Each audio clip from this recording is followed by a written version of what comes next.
Tu vois, petit, il dit, t'es les seuls. Et puis là, ce qui me plaît est que les gars ne regardent pas cette vidéo. Lorsqu'ils vont l'arrêter encore, et que nous allons commencer à présenter ces vidéos pour dire qu'il a problème avec la France, les mêmes gars vont venir pleurnicher ici. Les mêmes gars vont venir pleurer ici. Donc aujourd'hui, Macron, c'est un dictateur, c'est un voleur. Ok, d'accord, j'ai compris. Tu dis, Téné Brahima a envoyé des encagoulés pour venir te chercher. Alors, je vais te poser une question. Les mêmes encagoulés que Téné Brahima a envoyés pour venir toi te chercher, soudain, brusquement, ils t'ont frappé. D'après toi, ils t'ont envoyé au commissariat. Et lorsque tu as pris un avocat d'office, que ces derniers ont expliqué à ces avocats qu'ils se sont trompés de personnes. Ah, donc les encagoulés de Téné Brahima, ils se trompent, hein. Ah, ils ne savent pas qui est Koné Gbagbo. Tu vois, tu es ridicule, tu es un menteur et tu es un manipulateur. Et c'est comme ça que tu vas rester. On écoute ici l'imbécile. Écoutez-le. Camarade. Oui. Arrivé au commissariat, après le rapport du médecin, qui déduit clairement que j'étais victime de violence. Mais le policier est allé porter plainte contre moi. Attends. Donc, un encagoulé que Téné Brahima a envoyé peut aller porter plainte contre toi. Ah, tiens. Quand tu mens là, il faut avoir pitié des gens qui t'écoutent. Tout à l'heure, tu nous disais que Téné Brahima a envoyé des encagoulés parce qu'il y avait des policiers ou de l'administration française, il y avait des corrompus dedans. Et en même temps, de ta contradiction ici, tu dis que les policiers qui ont procédé à ton arrestation t'ont frappé et après encore, ils sont allés porter plainte contre toi. Donc les encagoulés de Téné Brahima, franchement, non mais tu fais pitié quoi. Mais comment tu es métier? Il t'a si d'avou la tourna donné. Il t'a tchédou, il fallait la fermer. Parce que tout ce que tu as laissé dans ta vidéo, nous allons analyser tout. Ça c'est première partie. Et il y aura deuxième et troisième partie. Nous allons tout analyser. Mais tu es un menteur. Tu es un manipulateur. Ah oui, Téné Brahima m'a envoyé des encagoulés. Pour venir, bien évidemment, toi t'arrêter. Et ces encagoulés là, sont allés te frapper. Et ces encagoulés ont porté plainte contre toi. On continue. Allez-y. Il a dit clairement que moi j'ai été violent. Mais j'ai été violent, qu'est-ce que j'ai fait? Qu'est-ce que j'ai fait? Ils ont pris ma tête, ils ont tapé contre la voiture. Donc comme ma tête a été tapée, comme ils ont tapé ma tête contre la voiture et que ma dent a touché leur véhicule et que ma dent a tracé leur véhicule, donc moi j'ai été violent. Comprenez ça? Il a porté plainte contre moi. Mais quand il porte plainte contre moi, alors maintenant, ils viennent avec l'OPJ et on m'envoie un avocat commis d'office. Et l'avocat, je demande à l'avocat, mais qu'est-ce qui s'est passé? Pourquoi ils m'ont interpellé? L'avocat me dit, non, mais je connais, vous êtes un dommage collatéral. Ah bon? Vous êtes quoi? Vas-y. Écoutez ce que je vous dis. Mon avocat me dit, je suis un dommage collatéral. Que les policiers seraient allés chercher quelqu'un, un grand bandit. Alors, M. Kone, vous ressemblez à ce grand bandit. Donc, c'est pourquoi ils vous ont interpellé. Et comme il y a eu rébellion, donc ils vous ont placé en garde à vue. Donc dans quelques minutes, vous allez normalement sortir. Voilà ce que mon avocat commis d'office m'a dit. Et c'est ce que l'avocat commis d'office m'a dit. Et cette thèse, moi je crois. Alors, M. Kone, vous, qu'est-ce qui s'est passé? Pourquoi ils m'ont interpellé? L'avocat me dit, non, je connais, vous êtes un dommage collatéral. Écoutez ce que je vous dis. Mon avocat me dit, je suis un dommage collatéral. Que les policiers seraient allés chercher quelqu'un, un grand bandit. Alors, M. Kone, vous ressemblez à ce grand bandit.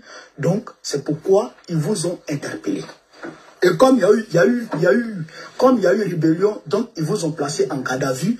Donc dans quelques minutes, vous allez normalement sortir. Voilà ce que mon avocat commis d'office m'a dit. Et c'est ce que l'avocat commis d'office m'a dit. Et cette thèse, moi je crois. Moi je crois. Toi tu crois à cette thèse. Bon, tu vois, quand on va t'insulter, les gens diront que on n'a pas d'argument, c'est parce que tu as été libéré qu'on est en train de t'insulter. Bon, toi tu crois à la thèse de ton avocat commis d'office qui dit que tu as été interpellé parce qu'ils étaient partis derrière un bandit dont tu ressembles à ce bandit-là. Et voilà pourquoi ils t'ont arrêté. Et toi, l'imbécile encore, tu nous dis que les policiers qui ont procédé à ton arrestation sont des encagoulés envoyés par Téné Brahima. Est-ce que tu es normal même? Donc, Téné Brahima envoie des encagoulés qui se trompent de personnes et c'est toi ils vont arrêter. C'est-à-dire que Téné Brahima là, lui il sait pas que toi tu t'appelles Kone Gbagbo. Et donc, ces gars-là se sont trompés de personnes. C'est un autre bandit qui devait arrêter. Comme tu ressembles à ce bandit et que tu as fait rébellion, tu t'es opposé à ces derniers. Voilà pourquoi ils t'ont interpellé.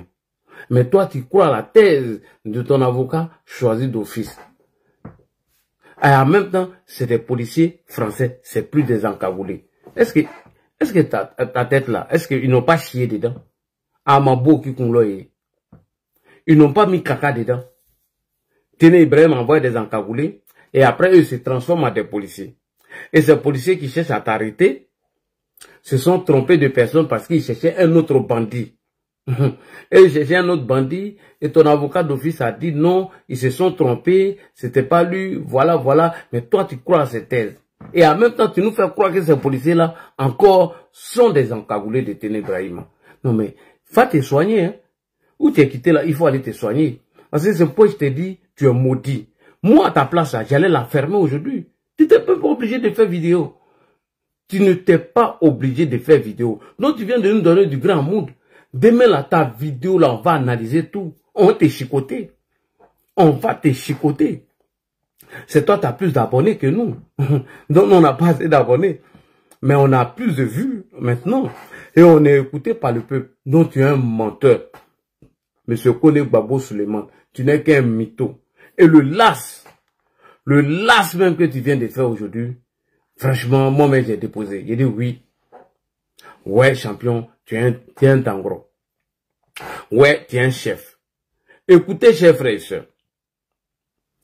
Monsieur Kone Gbagbo dit que l'avion, que les avions présidentiels atterrissent à l'aéroport du Bougie. Et non à Charles de Gaulle. Comment un sans-papier comme lui, Kone Gbagbo, qui est au centre de rétention, peut dire qu'un avion n'a pas affiché l'heure? C'est que lui, il est dans le centre de rétention. Hein. Lui, c'est qu'un avion présidentiel n'a pas affiché l'heure. On affiche l'heure publiquement d'arrivée des départs des vols commerciaux à Charles de Gaulle et à Roissy. Encore, je continue. Comment un sans-papier, comme lui, Kone Gbagbo, qui est dans un centre de rétention, peut savoir l'heure et la date du décollage de l'avion présidentiel?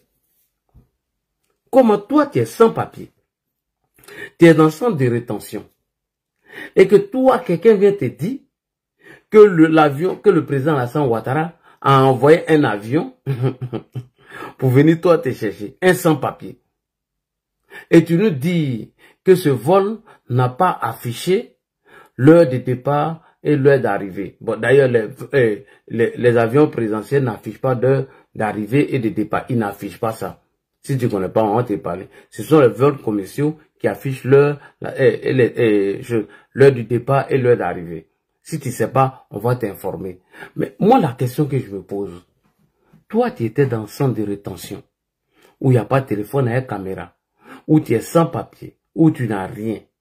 Et toi, quelqu'un vient te dire que depuis le 2 mars, le président Alassane Ouattara a envoyé un avion pour venir toi te chercher. Est-ce que toi-même, est-ce que tu n'as pas un problème? Est-ce qu'ils n'ont pas fait caca dans ton cerveau? Moi, j'aimerais dire à tes parents, toi, ils n'ont qu'à te prendre pour te faire, pour qu'un médecin puisse te consulter. Parce qu'on dirait qu'ils ont chié dans ta tête. Toi, tu es dans le centre de rétention. Tu n'as pas de papier. Tu n'as rien du tout. Et c'est toi, tu sais, qu'un avion a décollé depuis Abidjan et qui devait venir te chercher. Alors que ton procès n'était même pas encore fini. Ton procès n'est pas encore fini. Hein. Toi, tu es dans le centre de rétention, tu n'as aucune information, tu ne sais rien du tout. Mais c'est toi, tu sais, si l'avion présidentiel doit afficher son heure de départ et son heure d'arrivée. Alors qu'elle n'affiche jamais ça. Elle n'affiche pas, petit. Elle n'affiche pas. Ce sont les vols commerciaux qui affichent leur heure de départ et d'arrivée. Et tu continues de mentir comme ça. Et des idiots vont croire à ces imbécilités-là. Écoutez, on est Babo Suleiman. Et puis là, il ment. On l'écoute. Et puis on va faire des blocages. Tout ça, mais ils vont... Hein? J'aime les terres. Et Draman a envoyé un avion. L'avion de Draman, là, c'était prévu que le 2, jusqu'au 2. Écoutez très bien la partie là. Le 2 mars, on devrait aller me prendre en guet-apens pour m'envoyer dans l'avion de Draman. C'est-à-dire que le 26, quand ils m'ont raté le 26, ils avaient programmé le 2 mars. Donc, Alassane Ouattara aussi est puissant. Hein? C'est que le président Ouattara, il va violer les règles de la justice française. Il se met au-dessus des autorités françaises et il prend un vol présidentiel. Il vient garer ici en France et toi, il vient te kidnapper, te prendre et puis partir avec toi.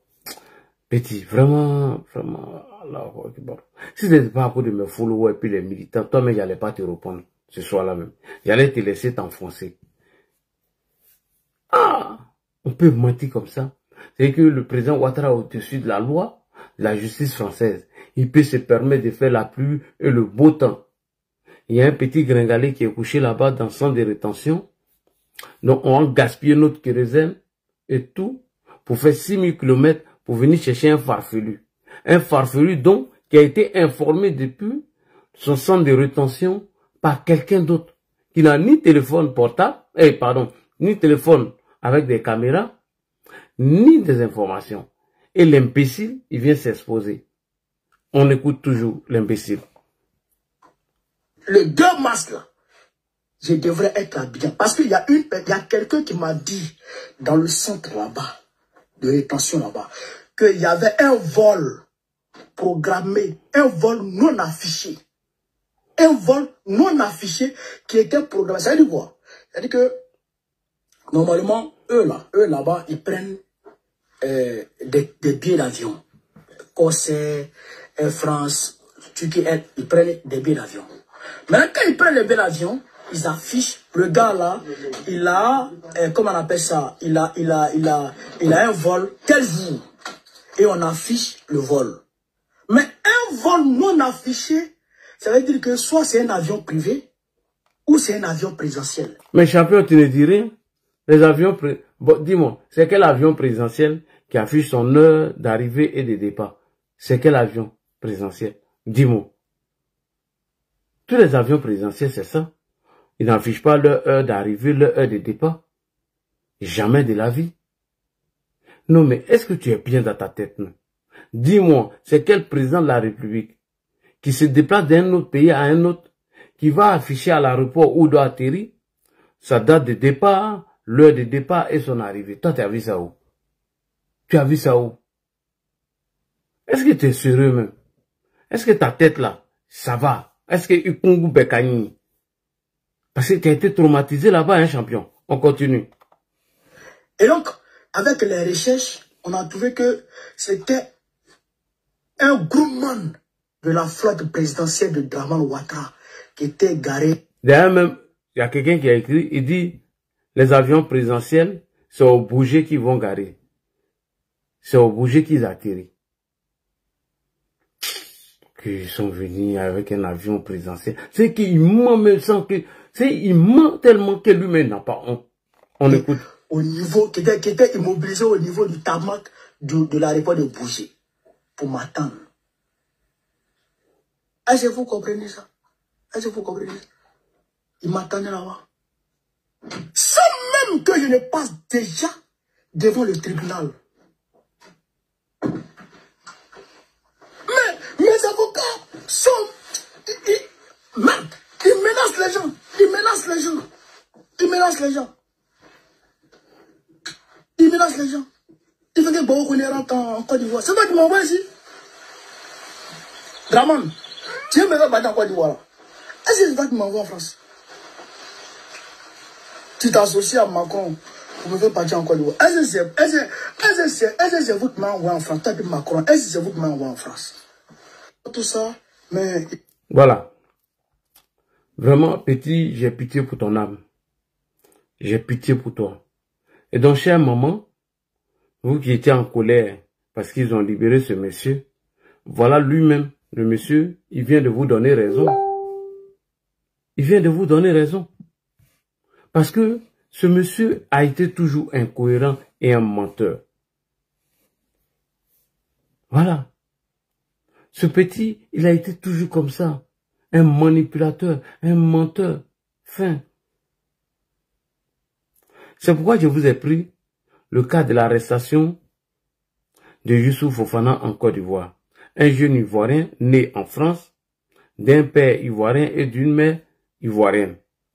Donc, il était franco-ivoirien, qui est venu pour se réfugier en terre ivoirienne, en Côte d'Ivoire, mais Gbagbo n'a pas hésité à livrer cet enfant à la France.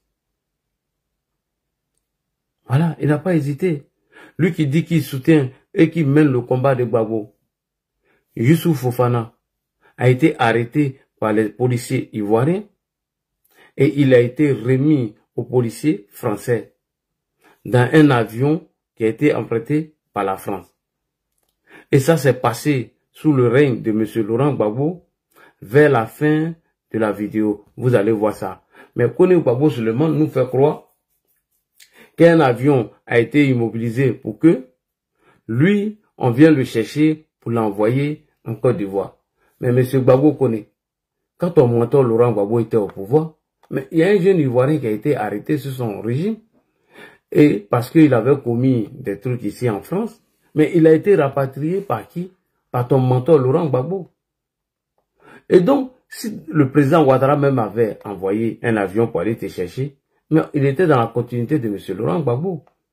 Je dis bien si le président Alassane Ouattara avait envoyé un avion pour venir te chercher, il était dans la continuité de M. Laurent Gbagbo. Mais malheureusement, il n'a pas fait. Quand Gbagbo était au pouvoir, regarde ce jeune dont je vais te présenter sa vidéo. Il s'appelle Youssouf Fofana. Il a commis des crimes en France. Il a fui la France. Et il est venu se réfugier en Côte d'Ivoire. Alors que ce petit, sa mère et son père sont ivoiriens. Et lui-même est franco-ivoirien. Lorsqu'il a fui la France pour venir se cacher en Côte d'Ivoire, mais Laurent Gbagbo n'a pas hésité à arrêter l'enfant par des policiers ivoiriens. Et ils l'ont remis à des policiers français pour prendre son avion pour se retourner ici. Regarde l'arrestation de ces derniers.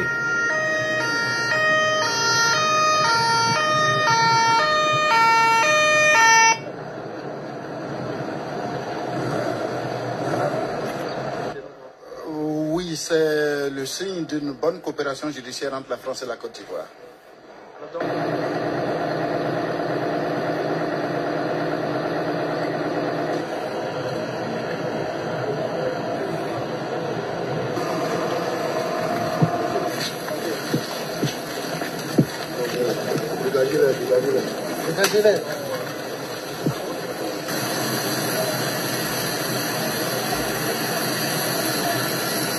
Voilà, tu vois non?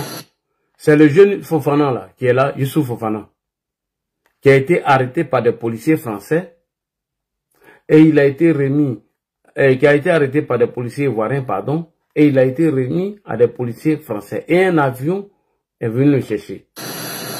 Voilà.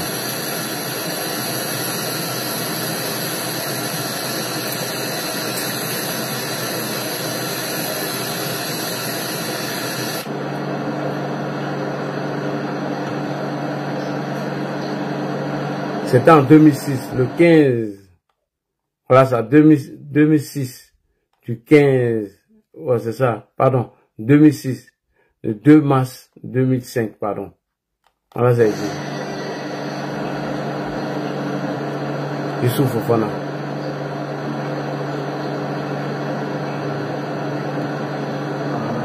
Signé, fait à Abidjan le 2 mars 2006, signé M. Laurent Gbagbo.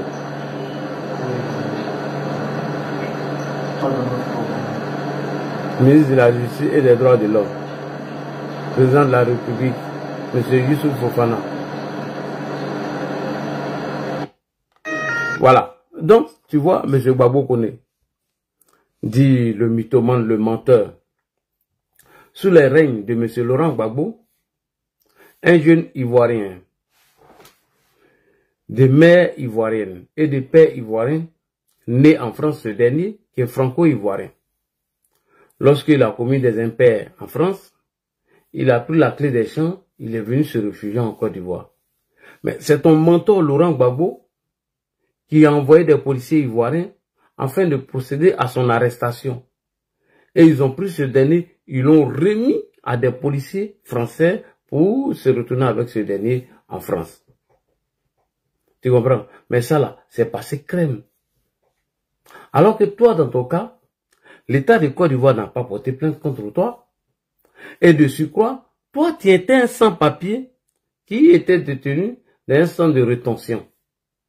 Et comment toi, le sans-papier, tu es dans un centre de rétention, tu ne connais pas ton sort. Et toi, tu peux t'imaginer ou savoir qu'Alassane Ouattara aurait envoyé un avion groupement présidentiel pour venir toi te chercher. Faut arrêter de mentir. Tu n'es pas obligé de mentir à chaque fois pour te faire plaire. Tu n'es pas obligé, champion. Il faut souvent apprendre à la fermer. Ça serait important. Regarde, toi-même, depuis ta sortie là, tu es venu tuer le buzz. Tous ceux qui étaient en colère pour ta libération, aujourd'hui ils sont contents. Et ils se sont dit, tu n'as rien dit de bon. Tu es venu faire ton one-man show et tu es parti. Et tu n'as même pas été éloquent. Et ta vidéo était touffée de mensonges et de contradictions. Non seulement tu dis que la préfecture t'a donné rendez-vous le 30 septembre pour aller régulariser ta situation, alors que ton avocat lui dit que c'est le 17 septembre qu'ils t'ont donné rendez-vous. La même police que tu dis qu'ils se sont trompés et qu'ils étaient venus chercher des bandits et que ton avocat d'office a dit que c'était une erreur parce que tu ressemblais à ce dernier. Et en même temps, tu dis que ces policiers-là, que c'était des encagoulés de M. Téné Ibrahima parce que les policiers français ou l'administration française est corrompue. Et l'administration française qui est corrompue, eux, à travers un juge qui, bien évidemment, a fait respecter tes droits. Et toi-même, tu en es fier de cela. On ne peut pas la fermer et puis aller dormir avec ça. On ne peut pas fermer un peu. Ferme-la un peu. Mais demain, je vais sortir très tôt. Aujourd'hui, c'est parce que je n'ai pas fini le boulot très vite. Et le temps de faire ma réservation pour aller au village. Donc, ce qui m'a mis un peu en retard. Donc, je n'irai pas au village. On va analyser le reste de tes vidéos. On va analyser le reste de tes vidéos. Et on va décortiquer tout. Parce que tu es un menteur, tu es un manipulateur. Toi et ton avocat, vous êtes tous des menteurs. Ce que moi, là, j'ai retenu de vos procès et tous vos comédies, c'était la comédie des mythomanes et des manipulateurs et des propagandistes. Parce que toi-même, tu t'es contredit dans ta vidéo d'aujourd'hui. Et c'est pourquoi j'ai dit que tu pouvais la fermer un peu. Fallait la fermer. Mais comme tu ne peux pas, et c'est plus fort que toi, moi je savais que tu allais l'ouvrir et tu allais dire du n'importe quoi. Donc demain, Inch'Allah, on se donne rendez-vous pour venir décapiter tout le reste de tes mensonges. Salam alaikum à vous, bonne soirée. Alors, on se donne rendez-vous demain pour analyser les vidéos ou la vidéo du propagandiste Pro Gbagbo, alias le sans-papier de PPA Dibé de merde, M. Kone Gbagbo Suleiman. Merci beaucoup. On se donne rendez-vous demain. Salam, que la paix de Dieu soit avec vous. Merci beaucoup.